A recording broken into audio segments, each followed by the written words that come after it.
अपनी बेटियों को कंगन नहीं, कलम दीजिए। आखिर पढ़ेगा इंडिया तभी तो आगे बढ़ेगा इंडिया। यह नारा कुछ सालों पहले केंद्र सहित प्रदेश की भाजपा सरकार द्वारा खूब लगाया गया था। लेकिन वास्तव में इन नारों की जमीनी हकीकत क्या है, इसका अंदाजा इसी बात से लगाया जा सकता है कि एक बालिका के परिजन अपनी बेटी की अंतिम इच्छा पूरी करने शासकीय कार्यालयों के चक्कर लगा रहे हैं और उन्हें मात्र आश्वासन ही मिल रहा है। दरअसल रजेगांव निवासी संतोष शेंडे की पुत्री मिष्टी हृदय रोग से पीड़ित है, जिसके इलाज के लिए संतोष और उनकी पत्नी शशि शेंडे ने काफी जतन किए, लेकिन हृदय रोग से पीड़ित मिष्टी के लिए चिकित्सकों ने अपने हाथ खड़े कर दिए। लेकिन इन सब परेशानियों के बीच 9 वर्षीय मिष्टी ने अपनी अधूरी शिक्षा को पूरी करने की जिद पकड़ ली, जो कि अपने बचे हुए समय में पढ़ाई करना चाहती है।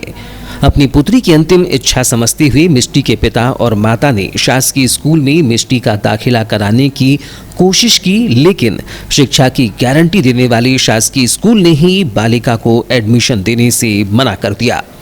बालिका के पालकों ने कलेक्टर डॉक्टर गिरीश कुमार मिश्रा से मिलकर न्याय की गुहार लगाई है।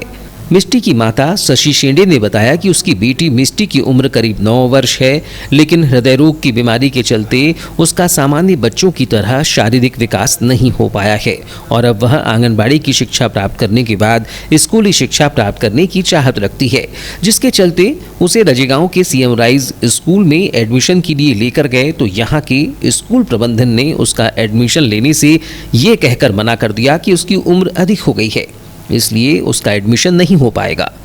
उन्होंने बताया कि उनकी छोटी सी सैलून की दुकान है, जिसके भरोसे ही वे अपने परिवार का भरण पोषण करते हैं और बचपन से ही उसकी बेटी मिष्टी हृदय रोग से पीड़ित है और उसका हर संभव उपचार कराने के बाद उसकी स्थिति में कोई सुधार नहीं हो पाया है। उपचार कराने के चलते आर्थिक रूप से कमजोर होने के साथ ही कर्जदार भी हो चुके हैं। ऐसी स्थिति में वे निजी स्कूल में पढ़ाई नहीं करा सकते हैं। क्योंकि बच्चे का एडमिशन कराना था और क्योंकि वो पढ़ना चाह रही है आगे, वो कब तक के जीवी कब तक के, क्योंकि हार्ट पेशेंट भी है, ऊपर से उसका वाल भी खराब है। हम इंदौर, रायपुर, भोपाल बहुत दूर गए हम लोग, तो उसका इलाज नहीं हो रहा है। 80% उसके चांसेस नहीं है।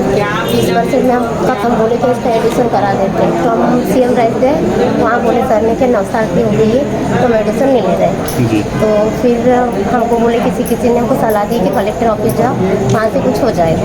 तो हम कलेक्टर ऑफिस आए तो बोले सर हो तो जाएगा, हम लोग घर तक के आएंगे, उसके बाद एडमिशन कर लेंगे, देखते हैं बोले कैसे क्या हो रहा है। अच्छा, कहाँ गए एडमिशन के लिए आप? हम सीएम राइज में गए थे सर, इतनी औकात नहीं है कि हम इसको स्कूल में पढ़ा सकते, क्योंकि उसका खर्चा लगा जब से पैदा हुई तब से बहुत पैसा लगा है। इस दौरान परिवार ने कलेक्टर से गुहार लगाई है कि उसकी बीमार बेटी की इच्छा का मान रखते हुए उसका दाखिला सरकारी स्कूल में कराया जाए, जिससे उसकी पढ़ने की इच्छा की पूर्ति हो सके। इस दौरान मिष्टी की मां शशि ने बताया कि कलेक्टर महोदय ने हमें आश्वस्त कराया है कि मिष्टी का एडमिशन हो जाएगा।